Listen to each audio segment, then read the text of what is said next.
여러분, 교회가 무엇이라고 생각을 하십니까? 제가 부목사로 목회를 하다가 이제는 개척을 해야 되겠다라는 생각을 하고, 그곳에 부목사로 있던 교회 담임 목사님에게, 목사님 제가 1년만 이 교회에 더 있겠습니다. 1년 동안 개척 준비 기도하고 내년에 개척하겠습니다. 이렇게 얘기를 했더니 그 목사님이 그러라고 흔쾌히 허락을 해주시더라고요. 그리고 1년이 다 되기 전에 10월쯤 됐을 때에, 목사님 제가 올해 12월까지만 하고 제가 개척을 할 겁니다. 그랬더니 그 작년에는 흔쾌히 그렇게 하라고 하시던 목사님이 저한테 그런 말을 하셨어요. 목사, 그냥 요즘 개척하면 100개 개척하면 99개가 망한다는데 하지 말고 그냥 좀 더 있지, 그러시더라고요. 그래서 제가 그때 뭐라냐면, 아니요, 제가 1년 기도했는데 그냥 하겠습니다. 그랬더니 목사님이 하시는 말씀이 돈이 있냐는 거예요. 그래서 돈 하나도 없습니다. 시절에 돈이 하나도 없었어요. 뭐 어떻게 하려고 그러냐면, 일단은 12월까지 그만두고 그때부터 기도하겠습니다. 그리고 이제 12월 돼서 그만두려고 그랬는데, 그 교회 사정으로 3개월을 더 있다가 3월까지 하고 제가 사임을 하고, 기도원에 개척 준비를 하러 올라가서 기도하고 있던 시기에 제가 깊이 생각한 게 뭐냐면, 교회가 무엇인가? 교회가 무엇이길래 내가 개척해서 교회를 세우겠다고 이렇게 기도하고 있고 이렇게 1년을 기도했는가? 부목사를 17년 정도 했었습니다. 개척하던 시기가. 근데 다녀보니까 교회, 큰 교회도 가보고 중형교회도 가보고 또 이렇게 작은 교회에서도 섬겨보니까 교회는 그냥 건물이 교회다는 생각들을 하게 되더라고요. 그래서 건물이 있는 교회는 좀 부자교회, 건물이 없는 교회는 참 가난한 교회, 상가에서 세내고 있는 교회는 더 어려운 교회, 이렇게 되더라고요. 그리고 교회 안에 있는 성도들을 보면은 다 모여 있으니까 교회인 것 같아요. 정말 그럴까? 그러면서 개척을 하면서 기도하면서 내가 교회를 세운다면 어떤 교회를 세울까? 그래서 제가 내린 결론은 이겁니다. 교회는 건물이 아니다. 건물이지만 건물이 아니고, 교회는 사람들이 모인 곳이지만 사람들이 모인 곳이 아니다. 그러면서 제가 결론 내린 게 3가지입니다. 교회는 첫째, 하나님이 계셔야 된다. 교회 안에 하나님이 없으면 아무리 의리의리한 것도 필요가 없지 않겠습니까? 저기 여의도 순복음교회에 하나님이 계시지 않다면 그 교회가 뭔 의미가 있겠습니까? 하나님이 계셔야 교회다. 2번째는 사람들이 모여야 되는데, 어떤 사람이 모여야 되느냐? 하나님을 사모하는 사람들이 모여야 되는 것이, 이게 교회다. 그러니까 교회는 건물이면서도 건물이 아닌 것은 그냥 건물로만 있으면 교회가 아니고 거기 하나님이 계셔야 되는 거예요. 뭐 60만 명, 뭐 5만 명, 10만 명이 모이는 교회가 아니라 그 모인 성도들이 하나님을 사모하는 사람들이 모였어야지 그게 교회인 거예요. 그래서 예수님과 24시간 행복하게 동행하는 삶을 살면서 하나님의 마음에 드는 교회로 세워지는 것이 하나님이 기뻐하는 교회라는 것을 기도하면서 제가 깨달았습니다. 그래서 예수님이 24시간 예수님과 함께 동행한다는 건 무슨 말이냐면, 그 말은 바로 우리 안에 성령으로 가득 채워진 삶을 살아가겠다는 말과 같은 맥락이라고 하는 것입니다. 그래서 교회는 성령의 역사가 있어야지 교회의 역할을 제대로 감당하는 것입니다. 그래서 교회가 건물이 크고 많은 사람들이 있는 거 너무 부럽고 좋지요. 그래서 우리 작은 교회 개척하는 목사들이 합리화시키려고 그런 말 잘합니다. 저도 그랬는지 몰라요. 작은 교회 안에서도 정말 하나님을 사모하고 하나님이 기뻐하시는 성도가 있고, 그 교회가 하나님이 기뻐하시는 교회로 나아간다면 그 큰 교회에 부러울 것이 뭐가 있느냐, 이렇게 이야기를 합니다. 합리화할 수 있지만 그 말은 정답입니다. 하나님이 세우신 교회 안에서 하나님을 사모하는 백성들이 모여서 하나님 앞에 기뻐하며 예배를 드리는 그런 교회라고 한다면, 숫자나 건물에 상관없이 하나님이 기뻐하시는 교회, 될 수 있다고 하는 것입니다. 그래서 개척을 하고 초기에 누가 와도 등록하라는 소리 안 하고 그냥 오시다가 여러분들 마음에 생기면 말씀해 주시면은 그때 상담하겠습니다. 이 정도 해두고 했어요. 그리고 새신자가 오면은 어떻게 하면 저 사람이 하나님을 사모하는 성도가 될 수 있게 할까라는 것에 기도하고 고민하면서 살았던 것이 제가 교회를 개척하기 전에 생각했던 그리고 기도했던 교회의 모습이라고 하는 겁니다. 오늘 예배를 드리는 우리 진실의 성도들이 가지고 있는 교회는 어떠한 것이어야 된다는 생각을 가지고 있는지요.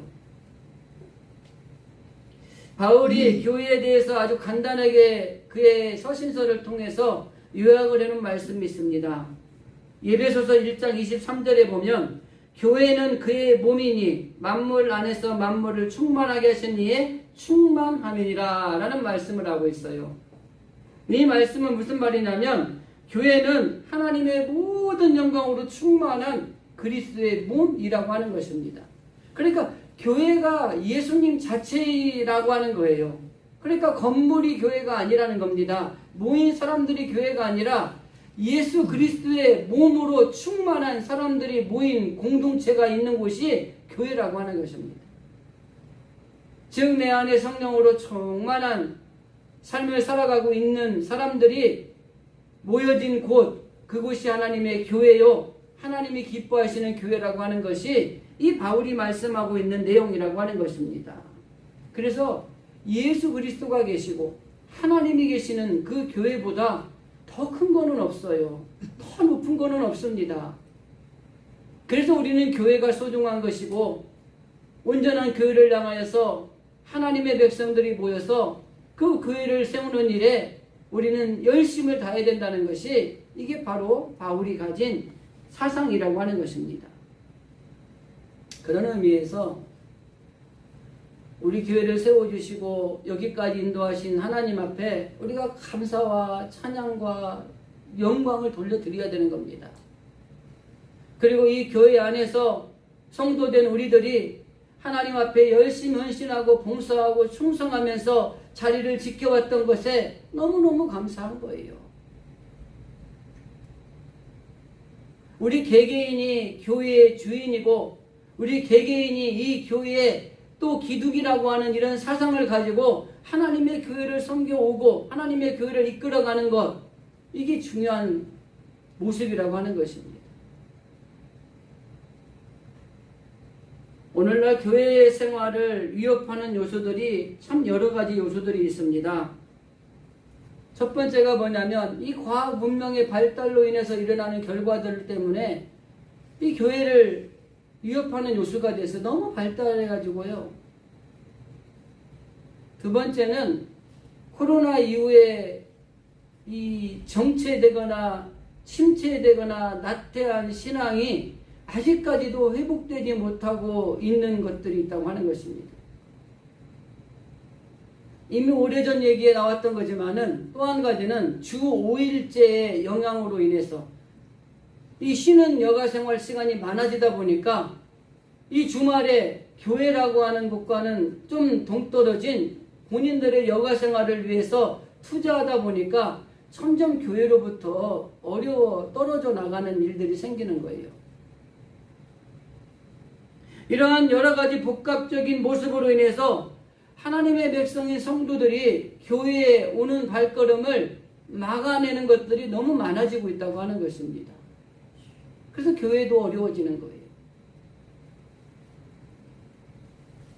많은 사람들이 코로나가 지난 지 시간이 꽤 지났지만 모든 교회들이 한결같이 이야기하는 것이 뭐냐면 코로나 이후에 회복이 되었다고 하지만 출석률이 많이 떨어졌다는 이야기들을 대형교회요, 중형교회요, 작은 교회들이 이구동성으로 동일한 이야기입니다.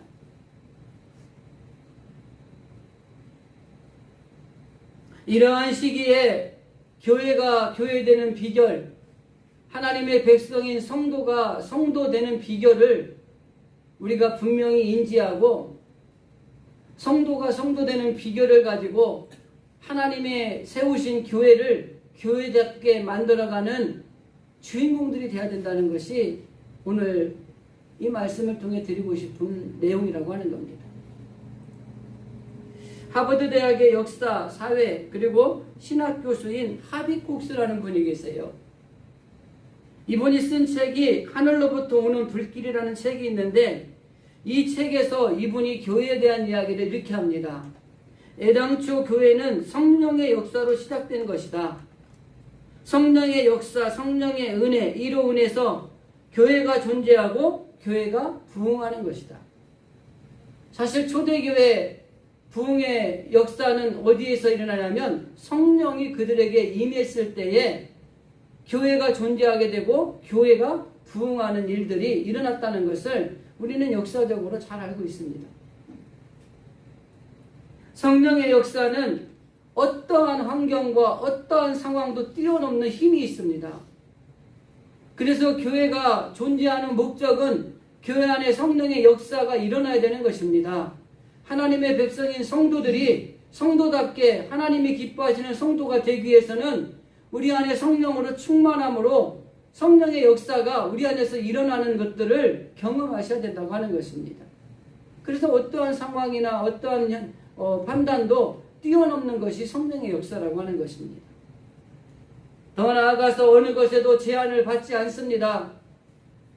성령이 역사하면 안 될 일이 없이 다 이루어진다고 하는 것입니다.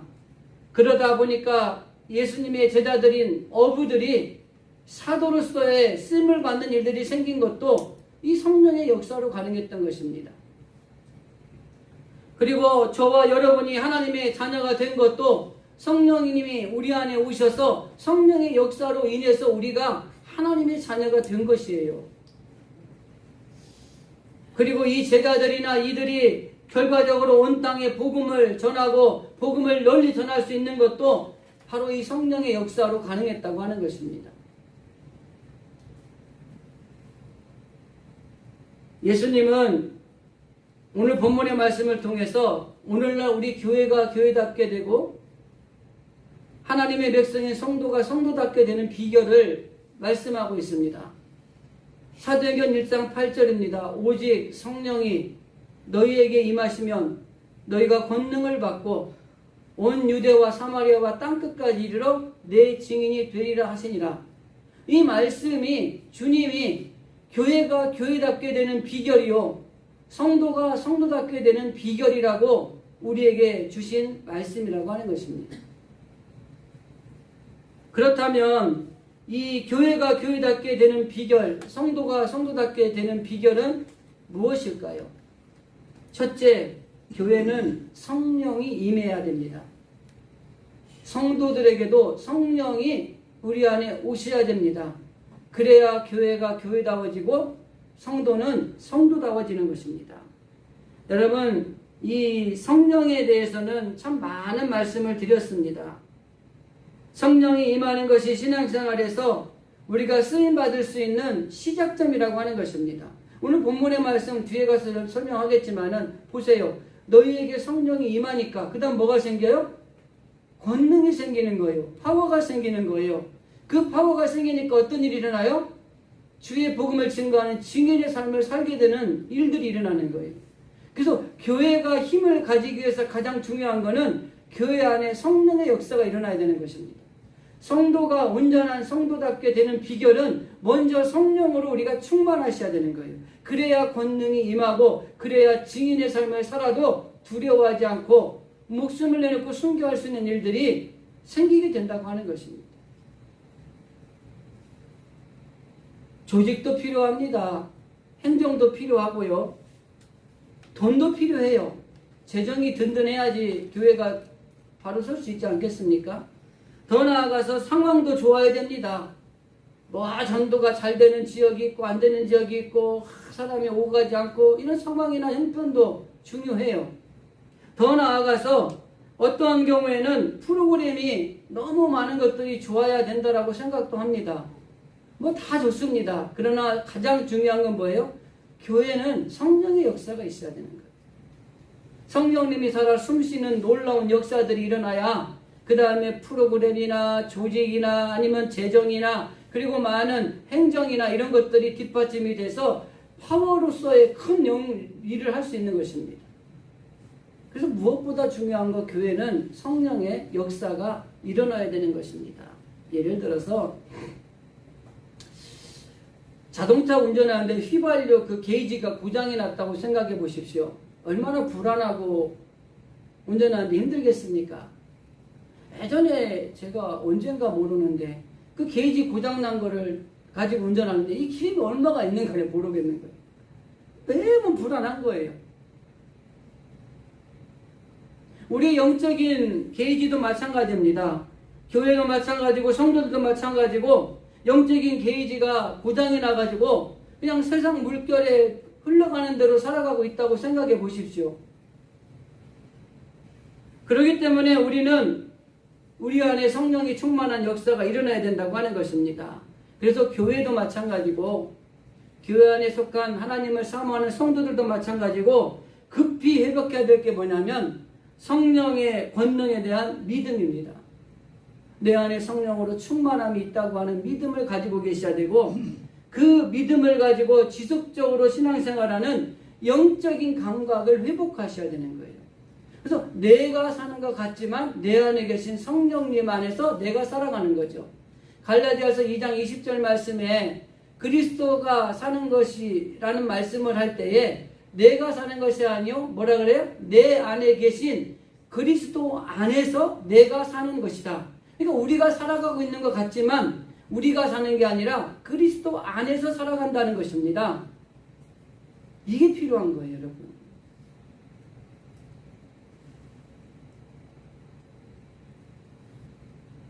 세상에서 많은 것들을 내 마음대로 하고 내 결정을 하고 내가 생각한 대로 내가 가진 것을 가지고 움직이지만 그것이 내가 하는 것이 아니라 내 안에 계신 영적인 감각을 잃어버리지 않도록 성령님이 컨트롤 아래서 우리가 이 땅에서 살아가는 것이 중요하다고 하는 것입니다. 그게 교회가 살 길이고 그게 성도가 살아갈 길이라고 하는 것입니다. 그리고 이런 사람이 바로 하나님께 받은 사명을 잘 감당할 수 있는 거예요.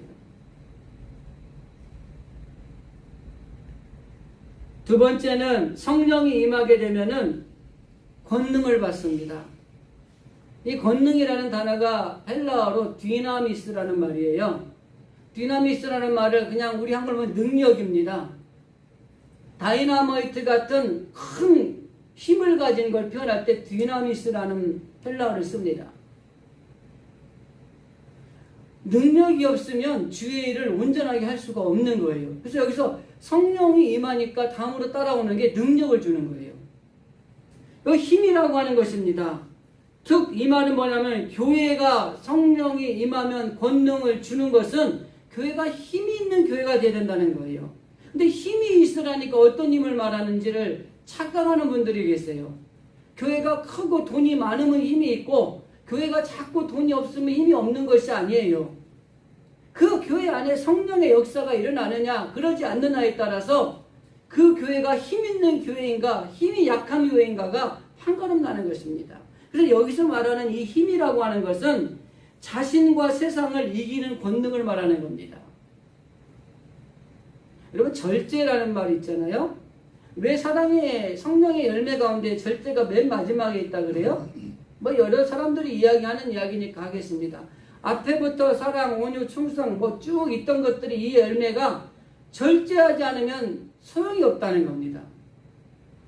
그래서 우리가 자신에 대해서도 힘이 있어도 절제하는 게 필요해요. 교회도 마찬가지입니다. 자신과 세상에 대해서 가진 힘을 절제하는 게 필요하다고 하는 것입니다. 다 활용해 보십시오. 얼마나 무법천지가 되겠습니까? 가진 자, 있는 자, 힘 있는 자의 세상이죠. 지금도 그런 것들은 우리에게 보여지지만 그래도 국민들의 목소리가 얼마나 큽니까? 중요한 건 뭐예요? 자신과 세상에 대해서 이것을 이기는 권능이 필요하다고 하는 것입니다. 그래서 하나님 앞에 내가 항상 주님 앞에 있다는 존재의식을 가지는 게 필요해요. 내가 하나님 앞에 있다. 코람 데오. 근데 우리는 하나님 앞에 있다는 생각을 잃어버리고 살아가는 거예요. 그러니까 내 생각과 내 마음대로 판단하고 결정하고 살아가는 경우가 너무 많이 있다고 하는 겁니다. 그래서 하나님 앞에 내가 서 있다는 존재 의식을 가지고 자신을 극복하고 하나님이 주시는 능력 안에서 살아가는 것이 바로 성령의 권능이라고 하는 것입니다. 여러분, 성령이 임하면 능력이 주어지게 되어 있습니다. 개인도 마찬가지입니다. 우리가 성령으로 충만하면 우리 안에서 주어지는 파워가 있습니다. 디나미스, 능력이 생긴다는 것입니다. 성령이 충만한 사람과 그렇지 않은 사람의 차이가 많아요. 어떤 한 가지의 사건을 봅니다. 성령으로 충만한 사람은 그것을 긍정적으로 믿음의 눈으로 보게 되어 있어요. 그런데 성령으로 충만하지 못한 사람은 그것을 부정적으로 보게 되고 그리고 불안과 두려움의 상대로 보게 된다고 하는 것입니다. 여호수아와 갈렙이 똑같이 정탐을 했잖아요. 그런데 10명이 보고하는 보고는 현실을 직시한 보고입니다. 거짓말을 한 건 아니에요. 그러나 그들은 현실적으로 본 거예요. 여호수아와 갈렙은 뭘 본 거예요? 믿음으로 본 거예요. 성령으로 충만하니까 정말 강해요. 정말 키가 크고 무기들도 강력하고 성도 대단해요. 그러나 저들은 우리의 밥일 뿐이지 하나님이 우리에게 주신 밥이라는 거예요. 성령으로 충만하면 두려움이 사라집니다.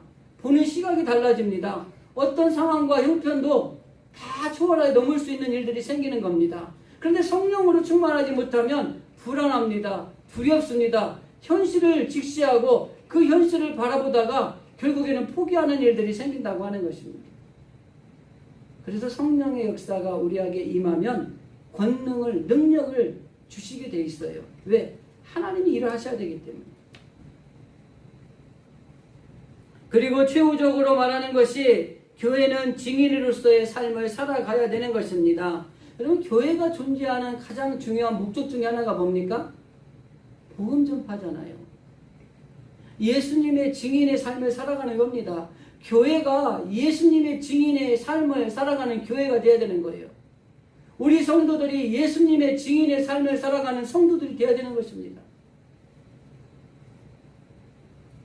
주변에 죽어가는 영혼들을 구하기 위해서 우리는 어떠한 경우에도 성령의 충만함으로 인해서 하나님이 주시는 능력을 받아서 여러분 죽으면 죽으리라는 심정으로 목숨을 내어놓고 두려워하지 않고 복음을 전하는 증인의 삶을 살아야 되는 것입니다. 가장 먼저 첫째는 우리의 가정입니다. 가정 안에 믿지 않는 식구들이 있다면 그들에게 예수의 증인의 삶을 살아갈 수 있도록 여러분 전도하셔야 돼요. 저희 시골집이 대대로 예수를 잘 믿는 집입니다. 우리 할머니가 신앙의 뿌리를 핍박에도 이겨내셔가지고 저희 어머니가 잘 지켜나갔고 우리 형제들도 잘 다녔어요. 그런데 다 시집장가 가고 살다 보니까 어떤 사람은 불교 집안으로 시집을 가가지고 불교에 빠지듯이 하고 어떤 사람은 신앙생활을 잘했는데 살아가다 보니까 흐지부지하고 있는 거예요. 제가 시골에 가서 한 번씩 예배를 인도하다 보면 참 깝깝하더라고요. 적어도 목사가 있는 가정에는 형제들이 막 샤무시요. 막 믿음이 좋고 막 해가지고 좀 돕고 그래야 되는데 그런 것도 모르고 아니 그런 거 안 도와줘도 돼요. 본인들이 신앙생활만 잘하면 좋겠는데 신앙생활을 잃어버리고 제대로 열심히 못하고 이런 경우가 있는 거예요. 가ban 거예요. 사무실 가서 추도 예배라고 예배를 드리면 지난 주 중에 어머니 추도 길이 있어서 다녀왔는데 뭐 예배는 드리지 않고 산소만 갖고 얼굴만 보고 왔는데 가ban 거예요. 여러분 가족이 안 믿으면 힘든 겁니다. 그냥 우리 식으로 얘기해 보자고요. 주님이 내일 오셨어요. 나는 천국 갔어. 근데 우리 형제, 자매, 뭐 조카들은 전부 다 못 가고 지옥 갔어. 얼마나 마음이 아픈 일입니까?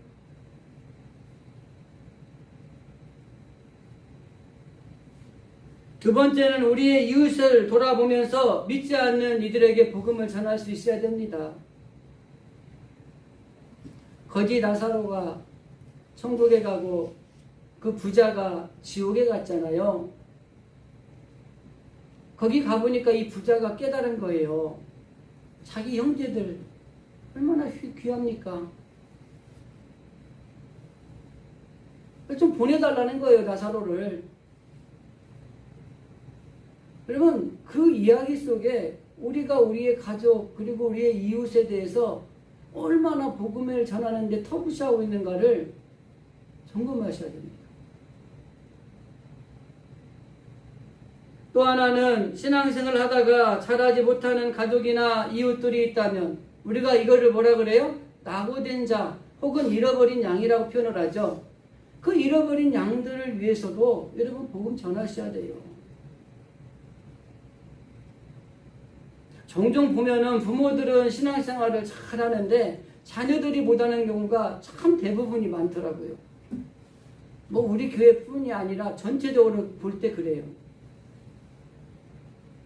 근데 부모의 자식 사랑이 얼마나 큰지 아십니까?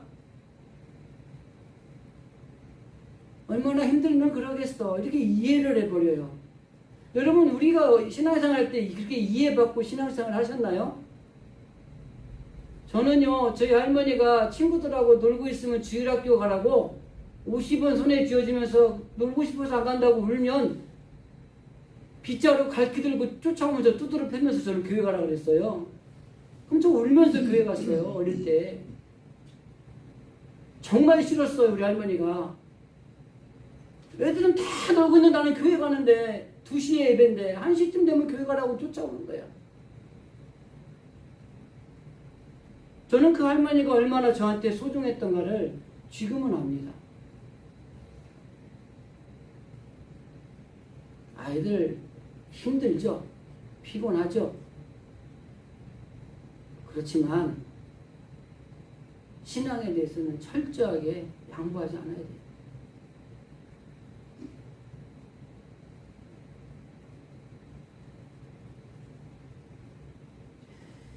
이렇게 복음을 전하는 사람들에게 성경은 그들이 영원히 빛날 거라고 말씀하고 있어요. 다니엘서 12장 3절에 보면 많은 사람을 옳은 대로 돌아오게 한 자는 별과 같이 영원토록 빛나리라 라는 말씀이 있습니다. 여러분, 영원토록 빛나기 위해서 정말 죽어가는 영혼들, 정말 잃어버린 자들을 위해서 복음을 전하는 일에 힘써야 돼요. 저도 우리 아이들한테 가끔 친구들이, 믿지 않는 친구들이 많은데 교회 전도를 좀 하라 그러는데 아예 알아서 가겠지. 그래서 야, 내 마음하고는 다르구나. 그렇죠. 제들의 입장에서는 알아서 가겠지. 그 친구들까지 전도하려고 힘쓰고 하는 게 쉽지 않겠죠. 하지만 그러면 안 되는 거예요. 누가 그러더라고요. 10명 중에 7명은 예수 안 믿는다고. 내가 만나는 사람 중에 10명 중에 7명은 예수를 안 믿는다고 하더라고요.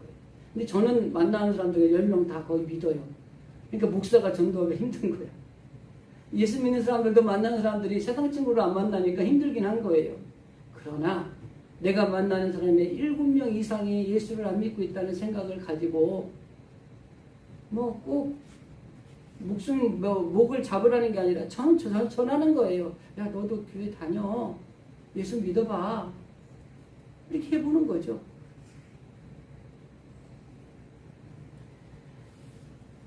바로 이러한 것이 살아있는 교회가 되는 것이고 살아있는 성도가 되는 것입니다.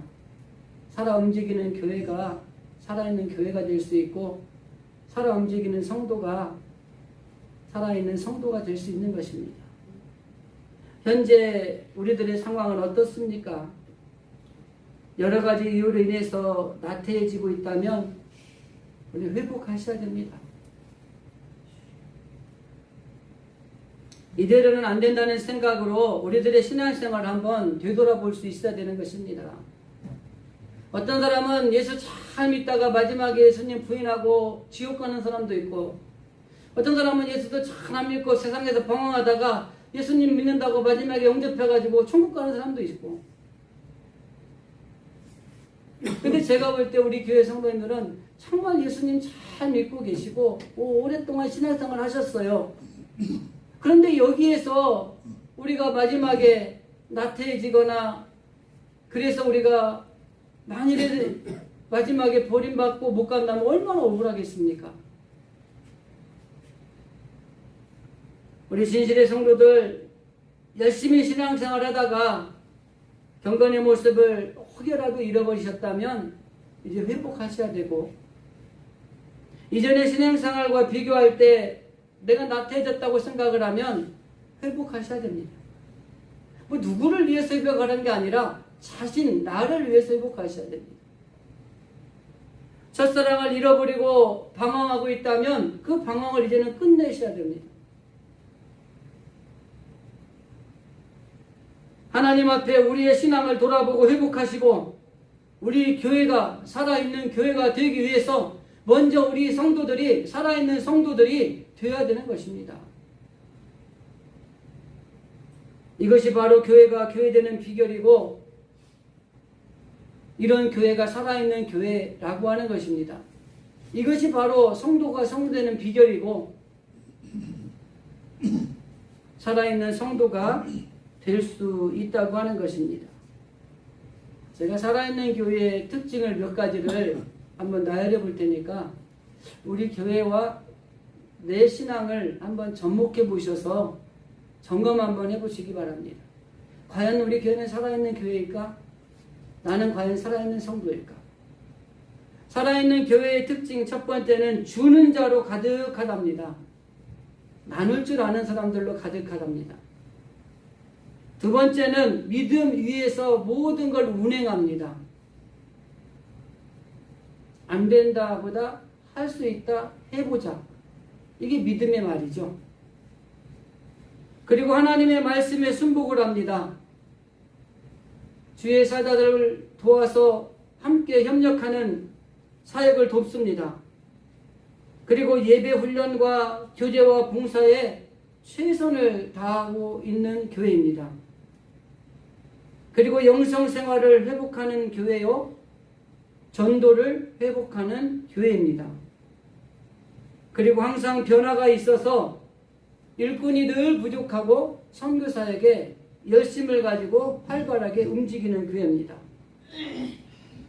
결과적으로 이것을 하나로 묶으면 성도들 각자가 자신이 해야 할 일에 충성과 최선을 다하는 교회, 이게 살아있는 교회라고 하는 것입니다.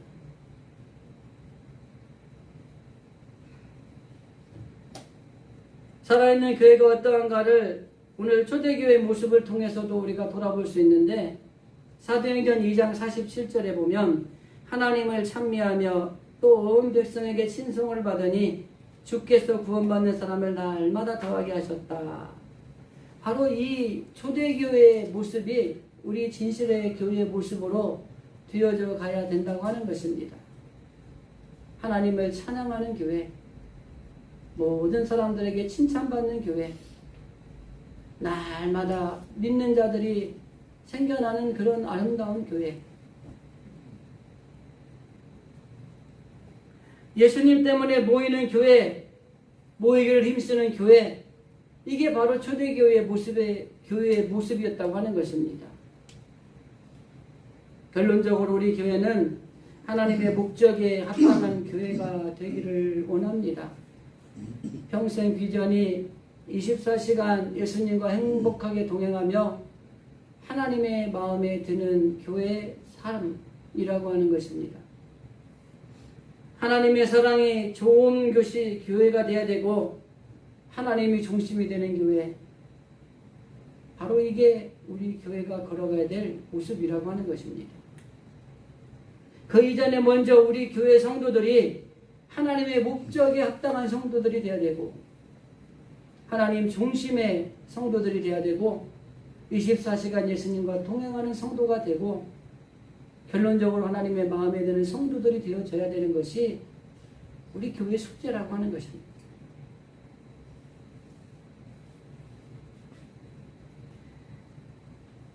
우리 교회와 그리고 우리 여러분의 가정과 그리고 모든 일터의 자리에 우리 주님이 성령으로 이렇게 뒷받쳐 주심으로 인해서 바로 더욱 왕성하게 되는 놀라운 은혜가 임하기를 원합니다. 우리 교회, 살아있는 교회, 우리 성도들이 먼저 살아있는 성도가 되어서 세상을 살리고 기도를 회복하고 예배를 회복하고 전도를 회복하며 예수님과 동행하며 하나님의 마음에 드는 그런 교회를 향하여서 다시 한번 일어날 수 있는 우리 진실의 교회와 성도들이 되어줄 수 있기를 주님의 이름으로 간절히 원합니다.